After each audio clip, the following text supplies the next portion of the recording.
lives. Libby Boyce is the president of the Cameron Boyce Foundation. This foundation honors the legacy of Cameron Boyce by aiming to cure epilepsy through funding research, education, and awareness campaigns, while still supporting causes that were important to Cameron. In addition, Libby is a licensed clinical social worker who works for the Los Angeles Department of Health Services as a deputy director for Housing for Health, which provides housing and services to people experiencing homelessness in Los Angeles County. So I'm super humbled and inspired by Libby, and I'm really grateful for her being here today to share her story and to start this year's meeting. Thank you, Libby. Thank you for all you're doing. And thank you for being here yesterday. Libby and the Cameron Boyce Foundation helped out a lot yesterday. So. I know there's the slide. I don't know if we switch it. There's one slide. Yeah, let's push to that. See if that happens. There we go. Okay, just one slide. Thank you so much. I'm resilient and I cry a lot. Older people in the room will get this. I have to see which version, the little print or the big print, depending on the glasses. Which one works? Okay, I think that one works best. Hi, everybody. Welcome to the City of Angels. For those of you who are here for the first time, welcome to our lovely city. Hopefully the weather's a little better than wherever you're from. My name's Libby Boyce. I am the mother of Cameron Boyce, and he's a young man who died of SUDEP when he was 20 years old. Cameron was an incredible and giving human. He had a light inside that was so bright, and it was just a joy to be in the same room with him, never mind being lucky enough to be his mother. Cameron was also a fairly well-known actor who had developed a large community of followers and friends, and I mention this because it led me and his dad to establishing the Cameron Boyce Foundation to ensure we use his voice because he could no longer use his voice, and our voices to increase epilepsy awareness and to reduce the shroud of mystery and stigma that surrounds epilepsy. The ins and outs of living with epilepsy, especially for young people, and also empowering people living with epilepsy to have the best information to live their healthiest lives.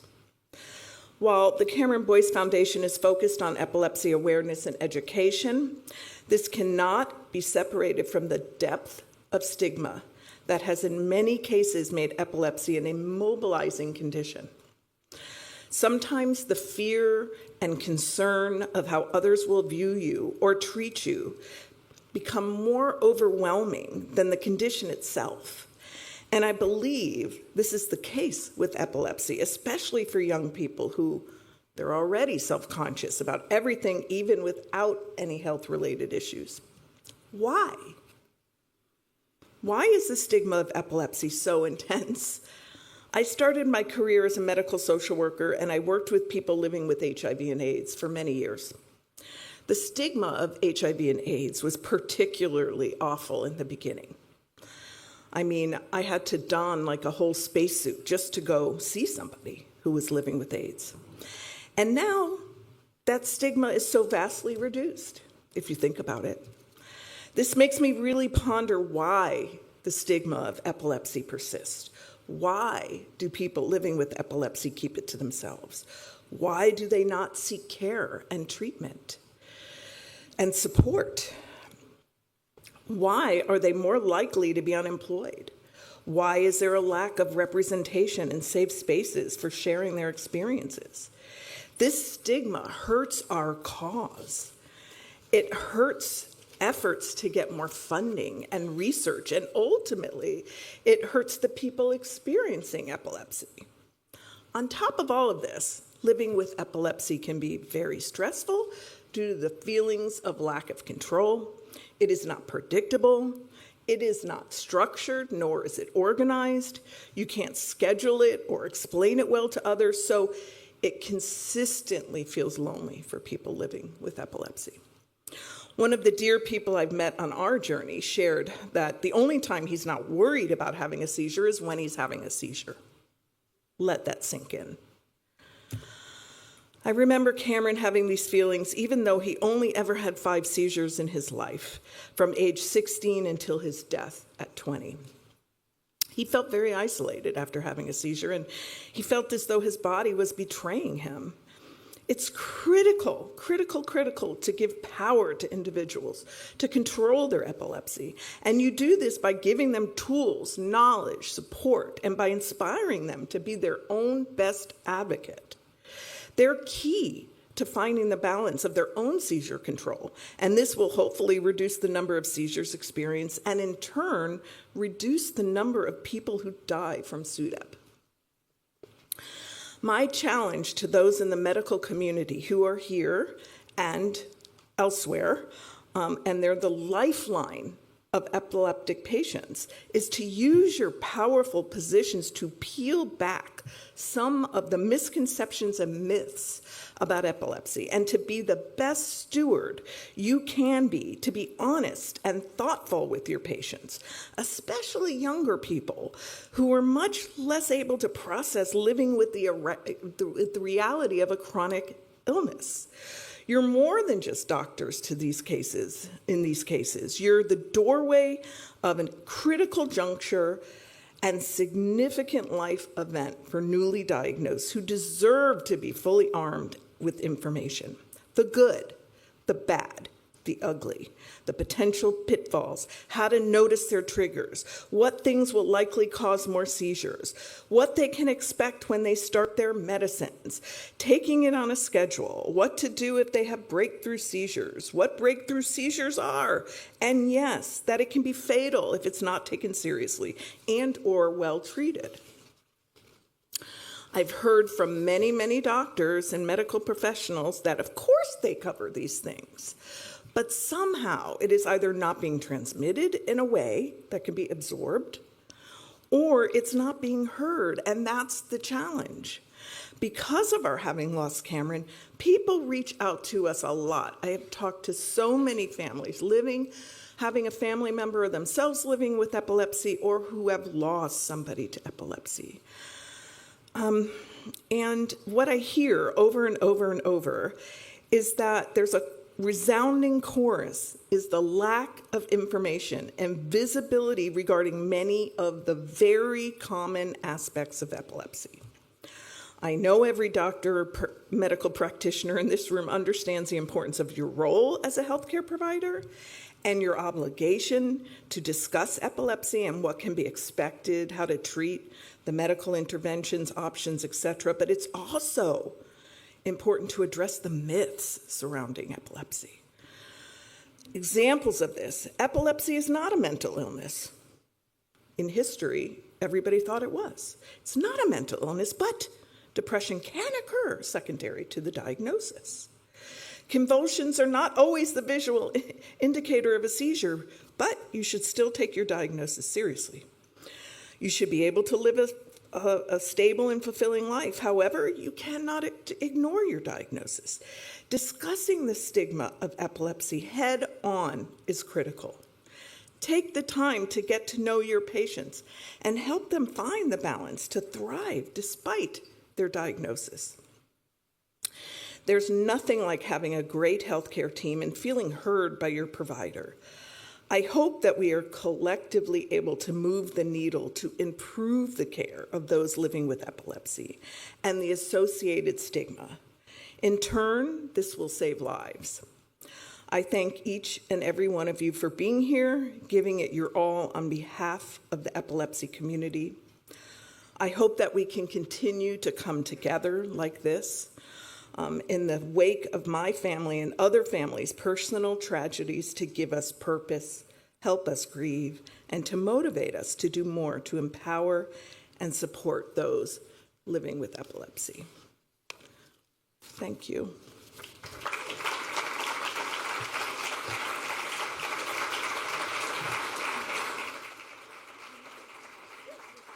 If you want to. Questions, anybody? We've got time for questions. I don't know if there's a mic that we could pass around, but maybe people want to know more about the Cameron Boyce Foundation and how you are tackling some of the stigma as Or well. response to my words, too. Welcome. There's one back there.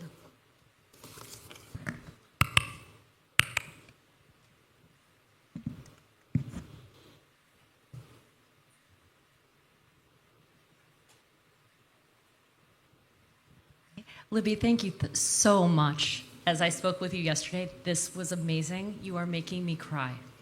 My question for you, as a person who grew up with epilepsy and experienced everything that it's still making me cry, experienced everything that you described, did you know any of that before Cameron died? No. I did not see an epileptologist. I didn't even know there were such things until probably a year after Cameron died. I had no idea. We had no idea about SUDEP. The medical examiner told us that's what he died of. And then we had to go look it up.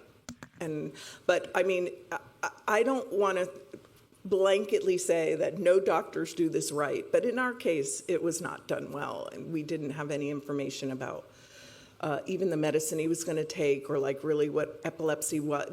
It was minimized, so we didn't go do our own research. I think part of that is I'm as a social worker, I read medical records a lot about the unhoused, and I saw seizure all over the place. Well, that was secondary to substance use, and so I thought, oh yeah, that's we just were all lulled into not really thinking about it and minimizing it, and that stigma, that fear of telling others. If you really have to think about that in comparison to other illnesses, other chronic diseases, that stigma is not the case. I mean, the AIDS one, to me, it's really stark because I just remember it so much. And now it's it's still stigmatized, but nothing. So what's up with epilepsy? It's been thousands of years that it's been stigmatized.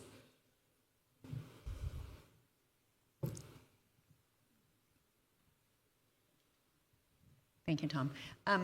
Thank you so much for your comments and for all the work you're doing. And I actually had a question that follows very nicely to the comments you just made about stigma. I'm a neurologist, a child neurologist. I treat children with epilepsy. And I'm wondering what to actually do about the stigma.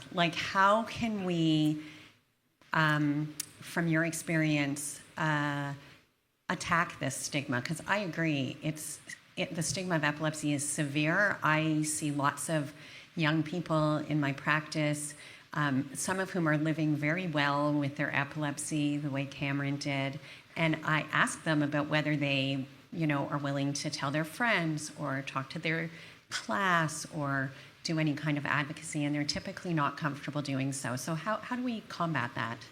Yeah, there's really no easy answer to that. There's no silver bullet here, but I do think that certainly healthcare providers, you're more than just an MD to folks especially for newly diagnosed. And I think it's just important to talk about it, to bring it up and talk about it and say, this is the reality, and this is why I don't want you to go down the path of not getting the support that you need. And I'm here to talk to you at any point about it's really opening up your heart a little bit and talking about it. I think that's number one. But I think the Cameron Boyce Foundation is really trying to tackle this through podcasts, helping young people. We have created support groups for them to talk and find community. It's really about community and helping clients to sort of think about how they can approach this with their friend group, how they can approach this with their employer. We have work to do, but we need to do it collectively. And I think all of them, the main My Foundation, Cure, Epilepsy Foundation, we're all thinking about this. So I'm hoping we can come together at some point and do some campaign around the stigma. I think we just have to do that. We need to figure out how to do that. It's costly to get PSAs out there and so on, but I think it's something that we need to really be completely overt and candid and in your face a little bit about. But no silver bullet. I wish there was. It's okay. Hi, Libby. My name's Philip Pearl. I'm from Boston Children's Hospital. I learned about Cameron through a news clip, USA Today, I think, and I've actually used that clip in teaching about SUDEP and awareness. It's amazing to hear you this morning. Didn't know until last night that you would be the keynote speaker. My question to you is, it's been 5 years since Cameron's passing. You have your finger on the pulse of families more so than many of us do. Is it your perception that there's less of this unawareness that you described in that newspaper article? It said in that article you guys were unaware of this threat. And if you knew, you might have, or Cameron might have done things a whole lot differently. Yeah. In the 5 years you've been working on this, do you perceive, or are families still saying we had no idea this could happen? 100% say that. And I'm not kidding you. I've never heard a family say that they were well armed. I mean, that's truly my reality, and it's painful. It's really painful. And that's why I speak a lot to the medical community, because, I've worked in it. So I sort of know how doctors think, and not everybody, obviously. We always had, like, the docs that would do the right on the social services side and the folks that wouldn't. Our case, they didn't do right. And I've heard all of them say they were not armed. All of them say they didn't have all the information. All of them, not a one, said they were well armed. Some have better experiences than others, so that's a glimmer of hope. After Cameron died, I just heard, did you do this? Did you do that? Did you do this? And can you imagine that? You're like, oh my God, it's all my fault. Like, to put salt all in your wound in the most traumatic way in life, that you lose a child and then you're hearing all the things you should have done that no one told you should do. And then you can blame yourself because you didn't go on the web and figure it out and all of that. Why? Because, like I said, we thought he was safe in his bed. He always had his seizures in his bed. I didn't know that he would stop breathing or his heart would stop because the brain needed to rewire, and in those minutes, he was going to die. We didn't know that. And so we thought, well, he's in his bed. If he won't fall, he won't drown. So it's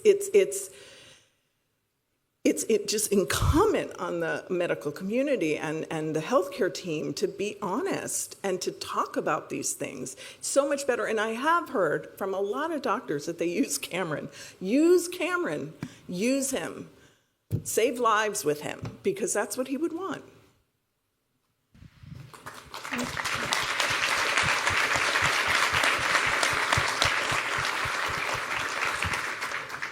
Good morning. I'm Raquel Quarles from Morehouse School of Medicine.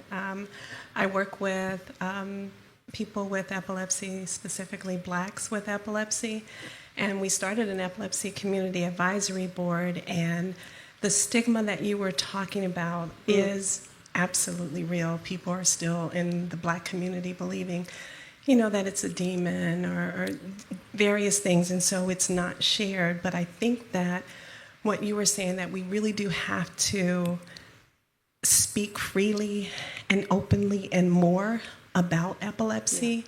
I remember being struck by one of my advisory board members, I want to say 2 years after we started the board, that she made the comment, this is the first time I can say I'm an epileptic and be okay with saying that.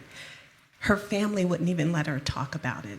So it wasn't even about her not wanting to tell her family, but her immediate family who knew her condition didn't want her to speak about it. And so it's not just the person with epilepsy. It's a community, the village around them. It is. And so I agree with you. We have to make sure that we are speaking freely, openly, and we try to have events where we are talking freely about epilepsy and what the experience is of people with epilepsy, as well as their family members and support givers and how they are experiencing it. So I thank you for all that you are doing to raise awareness about epilepsy. Thank you. I want to respond to something you laid down there, which is communities of color often do not have the most trust in the medical community. Some folks, English is a second language, and so on. And it's very easy to just dismiss that, but it's so important because communities of color are going to be less apt to seek treatment and support. It's just the reality. And so we have to be aware of that, and we have to know and delve into that with every person you see. Find out a little bit about them and their experience in the world. It sort of is a call to add a little social work skills to what you do, because every person is going to be different, is going to go out in the world in a different way. And it's just really important to hear their story and hear where their concerns are and respond to that to help them, to hold their hand a little bit. And you truly are a lifeline, and that can't be taken lightly. Thank you for that. Hi, Libby. Hi. Thank you so much for just being here today. I know we met briefly, and I'm sorry we do also share the worst thing imaginable. I lost my son, Jackson, right before he turned 18, also young man, similar, very scenario, 8 years ago. So I want to ask first, are you presenting at AES at the big conference? To me, that is so, because Maybe next year. we need to get her at AES, like on a major platform. If there's anything, I'd be willing to help to do that, because to me, it's like the people who are at PAME, my experience, everyone that comes here, the medical community, they all get it, they see it, they understand the statistics are not right. We're not looking at it from life lost. And I don't understand how SIDS is so well known as a campaign, but we can't have anything around it suit up. And I appreciate AES and all they do for PAME, but it needs to be in the limelight of AES, because that's the community to me that needs to like see this and be and to help. Yeah. You know, and be inspired, because I was the same thing. You know, I was told after my son's second seizure, sorry, I'll try to keep this quick. Hey, there's no reason for your son having seizures. He's going to outgrow this. And that was like an amazing thing, that my son was going to be okay. Yeah. And it was such a false sense of security. And my husband and I are very well educated. We didn't do anything. The same thing. You can kill yourself with the what ifs because you didn't do the research. You thought your child was going to be okay. You trusted your doctor, which is only as good as their education. And they don't have a lot of this around epilepsy. But if we get the statistics right and the SUDEP known, I don't know if we could ever get it like SIDS, but to me, I think it would be huge. 100%. I know I covered like 3 or 4 different things, but going to AES, I just didn't see enough around SUDEP the first time, and it kind of killed me when I went, and I've never gone back to AES yet. Yeah. So, all right, let's maybe be too honest. All right, okay. Well, I just want to say one thing in response, which is I always feel guilty because I am just one parent who lost a child to SUDEP. And again, because of my son, I have this voice, but there are so many out there. I feel guilty because why should I be the one standing up here? So if there are opportunities, I'm happy to be lead and all of that, but there are so many families that need to get it out. So I just do that plug too, because I always do talk about there is a village of families that are in the same boat as us. We're just parents. We're parents. And we lost our child to this. And, you know, it's a community. It's a community, and we need to be heard. Good morning, Libby, my friend. Hi, Lou. Hi.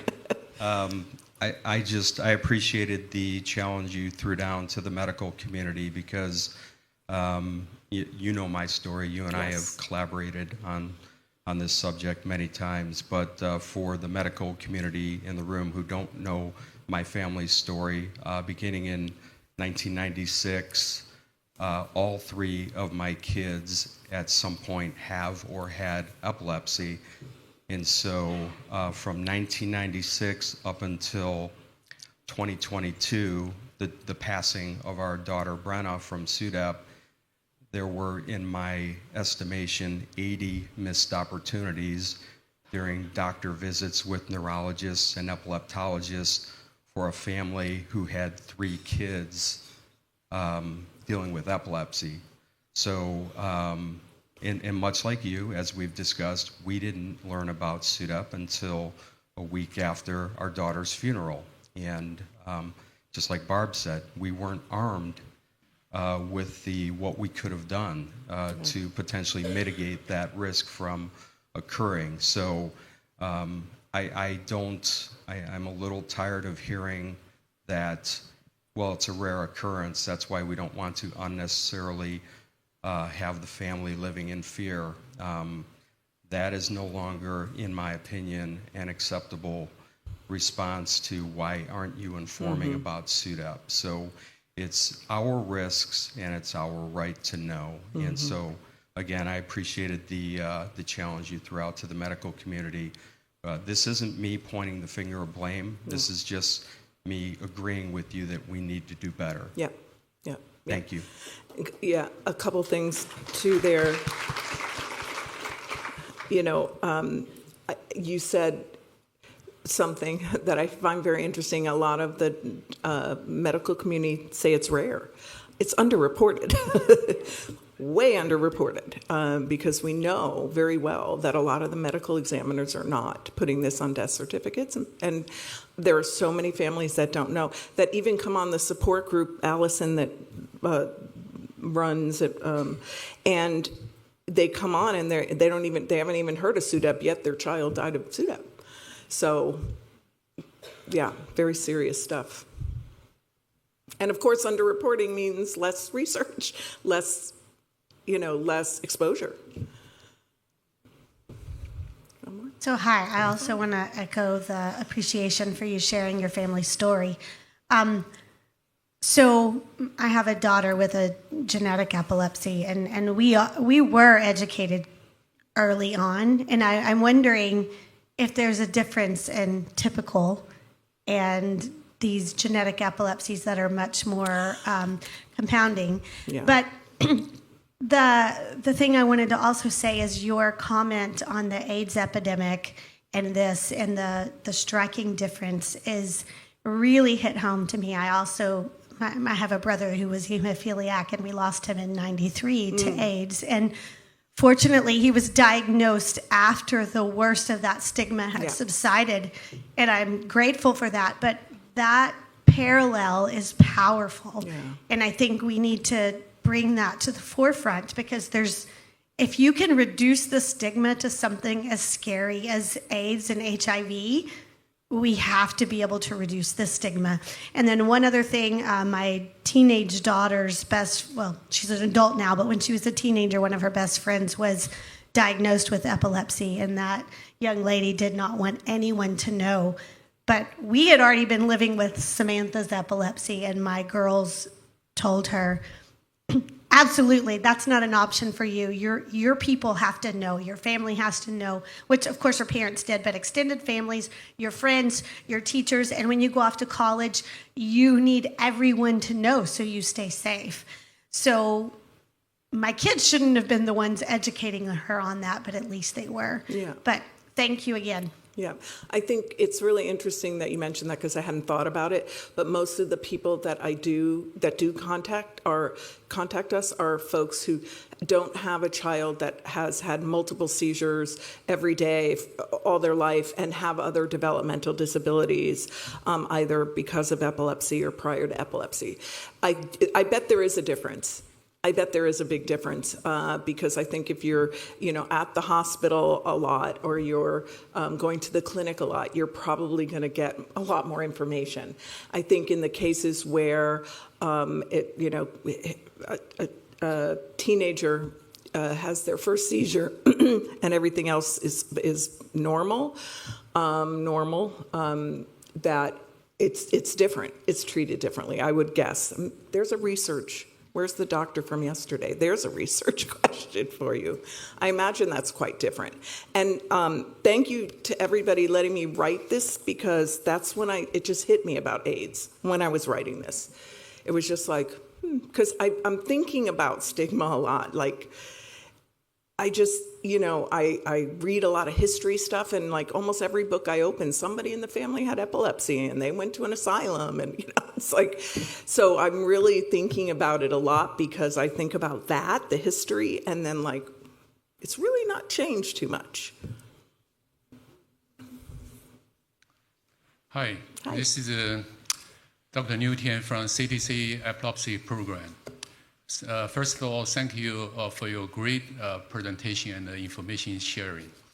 And it's not a surprise to me, I heard your story that SUDEP awareness is still a problem because we still don't have ICD code for SUDEP yet, even though we have been pushing this for many, many years. I remember in 2018, a group of us, including Oren Dominsky and other doctors around here, we have published a mortality position paper for medical examiner coroner office to try to address the SUDEP. However, we still didn't get the ICD code approved yet. So every time when I do research, when I go to the last step, I always found there is a limitation because we don't have ICD code. This prevents us to have accurate surveillance for SUDEP. I hope this sense can be improved in the future. Thank you. I hadn't heard that. That's terrible. So ICD, if I'm correct, there's a doctors and others use a code to code somebody's diagnosis. Am I getting that right? And that's what and there's no code. Is it for SUDEP? Very interesting. How do you get it there? Oh, the question back to you is how do we change that? Anyway, I think it's something for us to think about is, I don't know if you want to respond to that, but it's something, there's always unintended as a government consequences. agency, we cannot involve directly in this business. This depends on many family and non-profit organizations. All of you should make effort to try to push this things, and we can do what we can do. Have we tried this? Thanks. Is it legislative? It's legislative. Yeah, it was with CMS. It's on the radar. It's on the radar. I hear it's on the radar. This gentleman says it's CMS. There you go, somebody from CMS. Anything else? Any other? One more. I'll wrap up. I would be remiss if I didn't say thank you to you. I'm a parent of a daughter, 22-year-old daughter who lives with uncontrolled seizures and who was also a huge fan of Cameron. And so she said, please tell Mrs. Boyce. Aw. Thank you from me. So thank you for everything you're doing to raise awareness. And also, I would be remiss if I didn't tell you that my daughter is my hero. She did not like to talk about it for many years. And then when she started having seizures at high school, we gave a presentation to her class, actually. And on a positive note, I gave most of the presentation because she did not feel comfortable, but she stood up there with me. And I thought, please don't let there be crickets when I'm done. And the students had lots of good questions. Good. And oh, my sister has epilepsy. I didn't know, Caroline, that you did too. So there's hope, but there's a lot of work to be done. So Yes, thank you. yes. Crickets are the worst. Thank you. Kind of tell us more about your story, why you're here, and share with us a little about Sergio. Okay, hi everyone. I'm happy to be here to share my brother Sergio's story. I was 9 years old and my brother Luis was 5 when he joined our family. And we loved him instantly. He was just such an energetic, joyful, funny child. He'd just follow us around everywhere and just make us laugh all of the time. And as the youngest, as the baby of the family, he was spoiled with love and attention. And he continued being the same way his entire life. Ever since he was very young, he loved the camera. So we're very grateful that we have so many pictures and videos of him. So he would be the one that would ask us to take pictures of him. So that was the funny part about it. he was passionate about soccer, so he would always ask me to film him trying his soccer tricks. And in the summers when we'd be home from school, we'd be bored, and he would ask us to vlog and create random music videos, like a rock video and a music video. And he was just very, like I said, energetic and creative, and so there was never a dull moment when he was around.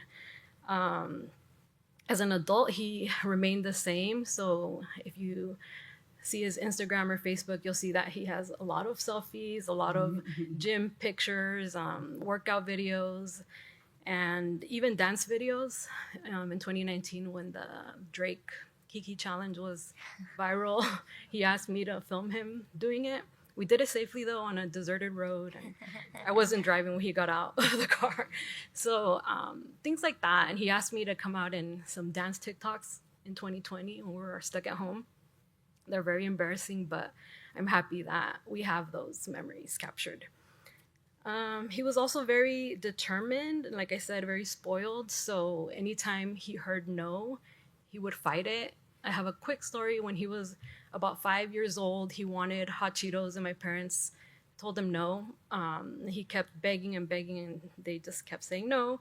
And then he ended up going on his own to get his bag, and we didn't notice that he left the house. He came back with his Cheetos, and we were just like, what happened? How did he even pay for it? We don't know. But that was just him. He just, like I said, he had to get what he wanted. And as an adult, he continued being that way. So in that picture where he's with my parents in the bottom right, that was at his ceremony for the fire academy. And so his dream was to be a firefighter. Unfortunately, they told him no because of his epilepsy and because he was taking the anti-seizure medication. But like I said, Sergio would always fight for what he wanted. So he tried his best. He appealed it multiple times. He even went to go speak to the fire chief. But it's okay. He pivoted. He tried other careers, and he faced the same challenge because of epilepsy. But we're so grateful that before he died, he was given an opportunity by MTC, and he became an officer for them, and he was so happy.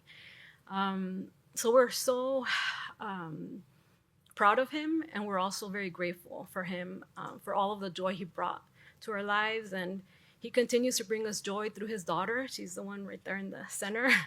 That's Julieta. She was born a few months after he died. And as you see her smile there and Sergio's smile in the pictures, she has the same spirit as Sergio. She's also very joyful. Her smile and Sergio's smile, they just say, I know what I want. I deserve the best. I get what I want. I love myself. I am loved, and I am loved. So I'm happy to be here, and you're not alone. Thank you. Oh, that's me. Hi, everyone. I'm Sophie. So I was best friends with Cameron Boyce, who we now have the Cameron Boyce Foundation for. I met Cameron at 15. He was an actor, and we met working together on a Disney show. And pretty much immediately were inseparable. I think we spent every day together from then on. And he definitely had one of those spirits that lit up the room. He had the most infectious laugh and was the most warming presence with the best hugs of all time, as a testament to anyone who met him. And yeah, losing Cameron, we lost Cameron when he was 20 to SUDEP.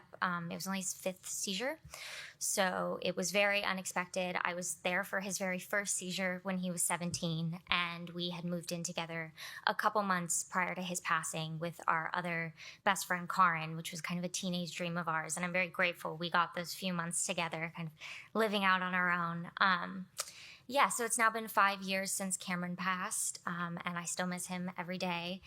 And yeah, these are just some pictures of us from our high school graduation and visiting him on set. And yeah, he's everything, and his family has done such a wonderful job continuing his legacy. And I'm so glad to be a part of that with them. Thank you, Sophie. Yeah.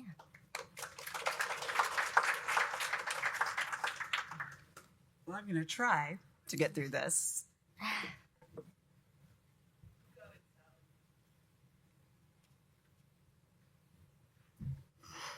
It's hard when you look at pictures. I know. It's funny, though. I sit up here, though, and I think Sergio, Cameron, and Derek would be friends with their dancing and their energy, and probably their friends and people around them. But I'm Sally, Derek's mom. Derek had his first seizure at 18. I will tell you, Derek was the person that walked in the room. He had a lot of energy, confidence. He was the one that wanted to make people smile. So he was witty. He was a reader. I can go on and on about my son all day long.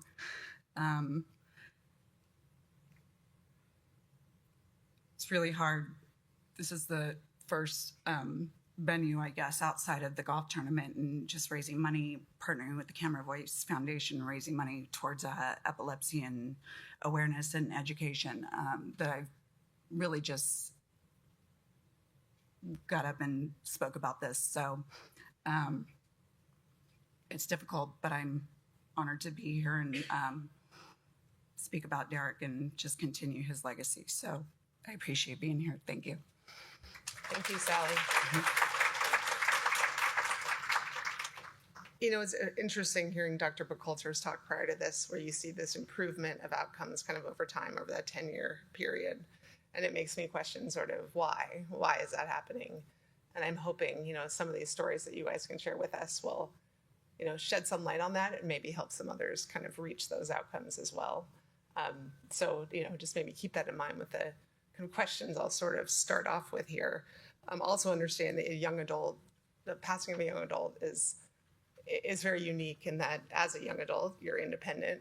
Your family is your family, but your peers are also your family. So it affects more than just your immediate family as well. So I'm very happy that Sophie is here to kind of talk on that piece as well, because you don't hear about that as much. So I guess the first question I would have for you guys, and don't feel the need to answer, not everyone has to answer one, I have specifics for all of you, but what were some ways that your friends and community supported you while grieving, kind of then and now? And have you seen sort of a shift from that beginning piece, you know, and how has that changed over time? Maybe start, how about you, Sophie? Yeah, my friends were an amazing savior for me through this. I actually think I had a little bit of a hard time sometimes with my parents because I was so inseparable from my friends at the time. I like needed to be near them because I always said each one of them had something of Cameron that like reminded me of him. And I also had, I think, some mild kind of PTSD symptoms of feeling like if I couldn't see them, maybe they were gone.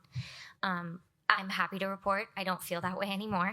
But at the time, it was so helpful to know that I had the same kind of energy from them, that they would check in on me every day, or they would send me a text if we hadn't talked in a couple of hours. And yeah, I think the most important thing with friends, for me, it was the space where I didn't have to have any kind of performative grief. They very much accepted whatever it was. I remember after Cameron's memorial service, where all of our friends came that night, my friend group, we just hung out at my friend's house and we made pizzas and we danced and laughed for like 2 hours. And it was the strangest thing because it was the saddest day, but there was absolutely no judgment. And that night we all said, like, we felt Cameron, we felt closer to him than we had through any of like sort of the traditional grieving processes, that we felt like we were supposed to feel something. And so I think finding those people, that community can be, who are non-judgmental in that, can be really helpful. But also know that like you might trigger each other. I think like I had a friend, we grieved very differently, and sometimes he needed to talk about something when I didn't. And like having multiple people we could go to so we weren't completely reliant on our individual selves was really, really, really helpful. Yeah. How about you, Sally? Yeah, I don't know that my husband and myself can get through this without our support group, to be honest with you. I mean, I think very quickly, Derek being our only son, it was, what do you guys need? What do we need to do? And I think it was, how do we continue his legacy? What do we need to do? The reason we do a golf tournament and we do what we do is Derek, that's what Derek really enjoyed doing. So it was when we knew that we wanted to do something to honor him and continue something in his name, it was our friends jumped into action.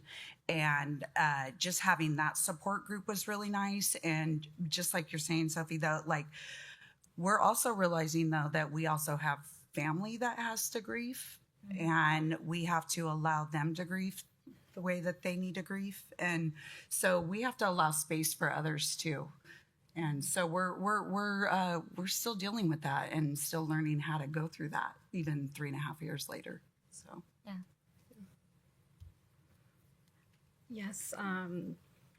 For me personally, I'm also very grateful for all of my friends. As you all know, in the beginning, when it was recent, words didn't help, but them just being there really helped. Of course, the first few months I couldn't sleep. And so one of my best friends, she would be on the phone with me until I fell asleep, because she knew. I would tell her, it's okay, I felt guilty because she was a mom and, you know, had her family. And she was like, no, I'll stay on the phone until you don't respond. And so I'm so grateful for that. And, you know, as time, it's been 2 years. Now it's when words are helping. Now I'm able to actually listen and try to do more. For us, the San Diego Epilepsy Foundation's Sharon's Run, Ride, Walk is a meaningful event because our friends and family help fundraise for that, and they also participate. We run a 5K, and it's special for us because Sergio was very physically active, and so and also we're with the community, and I run with Sergio's sign, the one that says Team Sergio, and I love that because then people around will scream out his name, and of course for us that feels great to hear his name. So for us, it's just them being there for us. Well, and to what you're saying, Esmeralda, and everyone sort of alluded, so I'll go more specific there. You know, I think grief and loss can really sometimes change the direction of your life, whether it be to help a cause, you know, to help this not to happen to anyone else, or it could just be something that person was passionate about. You know, you heard about the scholarship in a helping degree, right? So maybe, Sophie, can you speak a little bit to that and how you've seen that sort of change your direction and what you're working on now?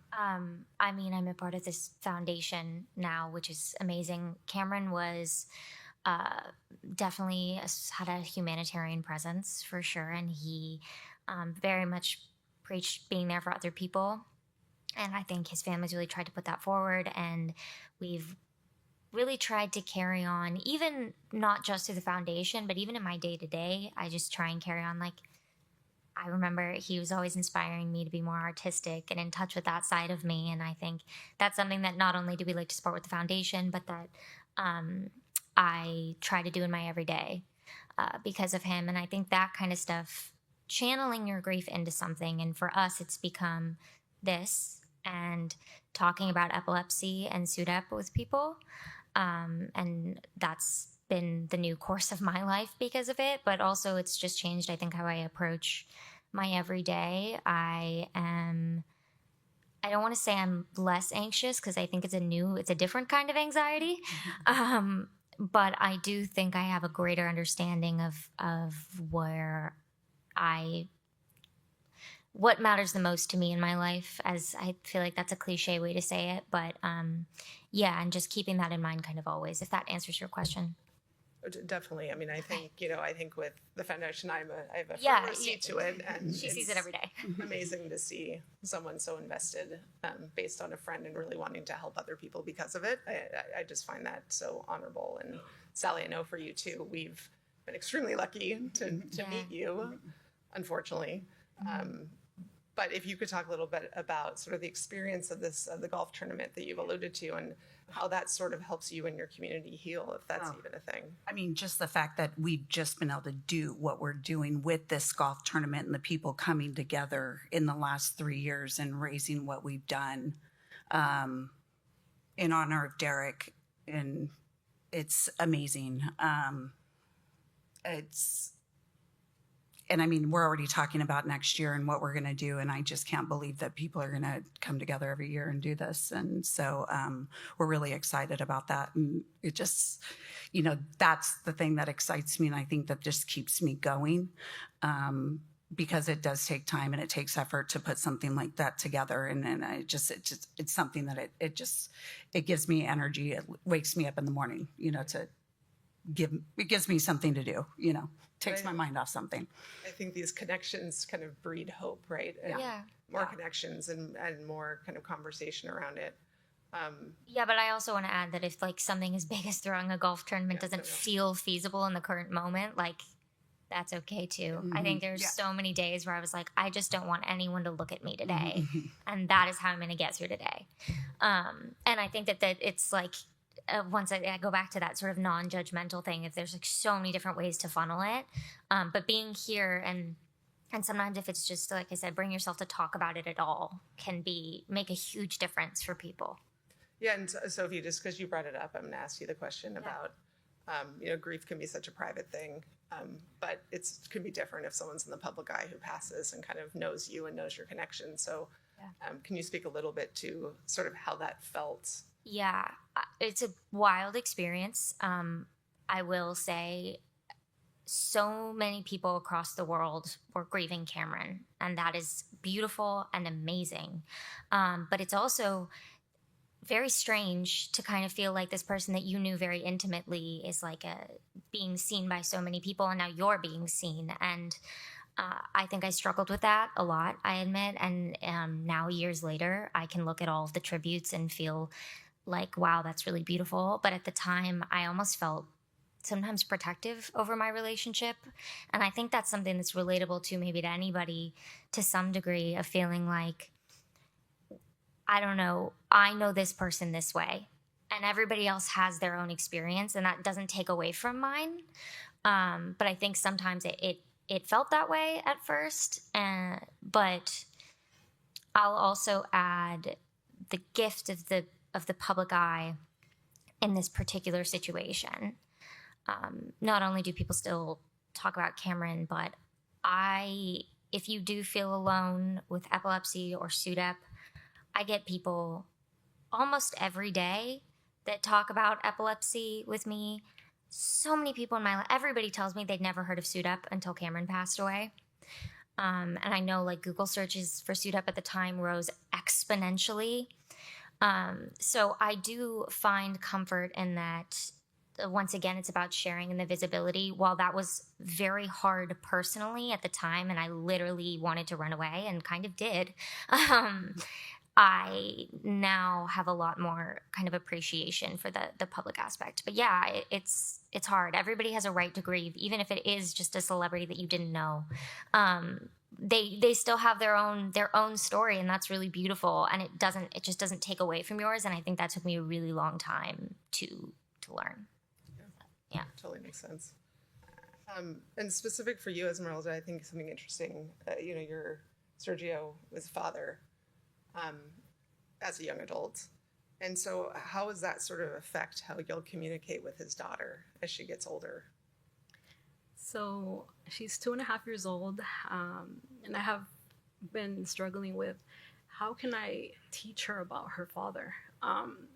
But I love writing, and so my plan is to write different books. I've already started writing down some of my memories with Sergio, and I've asked, of course, my brother and Sergio's best friend and Sergio's closest cousin to share certain things that they remember about Sergio. And my plan is to write like a children's book and then a longer book with more details for when she's older. So that's something that I want to do, but also just incorporating him, as we've been doing, in everything. I just got married this year, and for the father-daughter dance, we chose a song that we dedicated to Sergio. It's called Amor Eterno, which is eternal love. And Julieta was there. She was a flower girl, and so she just sees that we're constantly honoring Sergio. We had his framed picture there. So my therapist always says death equals change. And so just finding these new, different ways of adapting to this grief journey. And I know that learning from other people and their experiences, I get ideas, and I know over time it'll change, but yeah, that's something that I always remember, is that it equals a lot of change, and over time it'll get not easier, but we'll be stronger. And she'll get to know him in the process, which, yeah. And for sake of time, and just the sort of the last thing I'd love to ask, and I'm staring at the Build-A-Bear, so it's an inspiring question. You know, everyone kind of handles grief differently and celebrates, commemorates their loved one differently. If you all wouldn't mind sharing maybe one thing that you do, you know, maybe privately or with friends or family that is kind of unique that you think has kind of helped you, you know, to celebrate and remember. Do you want to go? I'll go first. One thing, like one of my favorite traditions, is on Cameron's birthday. My friends, we do breakfast for dinner because breakfast food was his favorite and he loved cereal. So we get like all the junk food cereals and we line them up and we have a big breakfast for dinner and it's very celebratory. So yeah, but I also think like one thing that is my favorite, and it kind of goes with the public eye thing too, but sometimes when people pass away, I think we have a tendency to only like talk about them in these really grand terms and these really like idealistic things. And I like to remember the person that like blew burps in my face every chance he could. And to me, like telling those stories of them being like imperfect humans is a really important way that I kind of keep that memory alive, because it helps me from being like, ooh, they're an angel and all of that, which he was amazing, but he also was like a fun friend and had so many flaws, and I love to kind of share that. So that's my everyday, and then the breakfast for dinner is the birthday tradition. And one thing that we like to do, whether it's his birthday or just his anniversary of his passing, is we have a favorite Italian spot in Santa Clarita where we live. And whether we go, just my husband and myself, or we invite our family and friends, and we like to go there. And it's family owned, and they all know Derek, and that's where he had his birthday. So they like to open it up to us, and we like to go there. So. That's nice. Yeah, for me, some traditions I had with Sergio were like to work out in the morning. Like for instance, before our Thanksgiving dinner, every Thanksgiving we'd go to the gym early in the morning, get our workout in, and so I still try to do that. So this year I did a turkey trot. So I always think of him, and so special days, like he was saying, like the anniversary and their birthdays, we try to do the things he loved, like try eating the foods he enjoyed, even like listening to the music he loved, since he loved music, he loved dancing, he loved karaoke. So we do those things still, and it just helps us celebrate them and celebrate him and connect with him. Thank you. And I think for me, just hearing these stories keeps them alive in some way. And I get to know, you know, the burping stuff and all the other little stuff that Sophie shares. But I think you really get to learn who these humans were, imperfect and wonderful at the same time. And so I just wanted to thank you all for sharing your experiences. Hopefully that, you know, we can all talk throughout the next 2 days and we can hear all of your stories as well. Yeah. And yeah, some questions. Oh, yeah. Finney.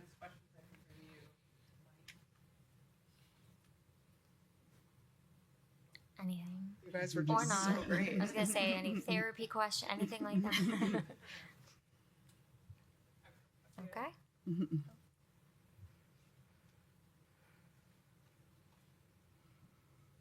Hey, so my name's James. I recently lost my baby girl at 7 to SUDEP, and you know, to kind of honor her legacy. Like, I know that as a parent, we want to like get involved and do advocacy, but like sometimes we don't know where to start. Or so this just go. Okay. Most important thing is like we don't have the capital, right? I don't know, like starting off like the funding, things of that nature. Like, what's your best advice for someone that like wants to create a nonprofit or like has a specific interest in where to get that funding? Yeah. Well, maybe I could just start with that because I didn't have that either. And just when I started the golf tournament, I mean, I just had friends that my son enjoyed golf. So, but they reached out to the Cameron Boyce Foundation, and luckily we reached out and we partnered with them. But I mean, we just started with, we're having a golf tournament and this is what it is to register, and we're raising money for this cause and in honor of my son. And I didn't start a foundation or anything like that. And I'm just partnering with them, and the money I raise, I give 100% of the proceeds to the Cameron Boyce Foundation, and I raise it in honor of my son's name. So, I don't deal with the foundation because I don't deal with the hassle on my own. And that's how I do it. So, but I do it in honor of my son, and I give them the money. And I would say the best thing you're doing is being here now. Yeah. The connections, I'm just looking even right next to you, the people around you that are representing amazing organizations, from Danny to Cure to Epilepsy Foundation. I mean, there's so many present in this room.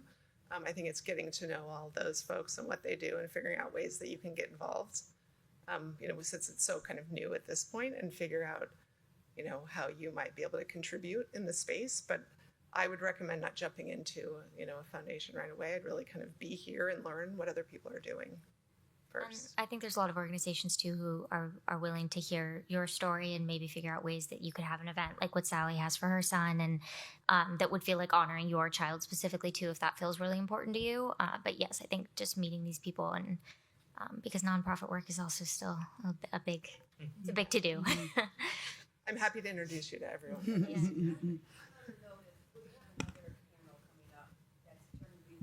Yeah. Oh.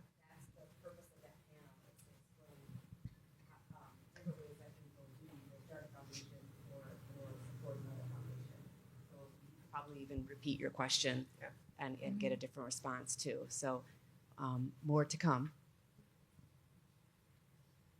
Well, thank you all.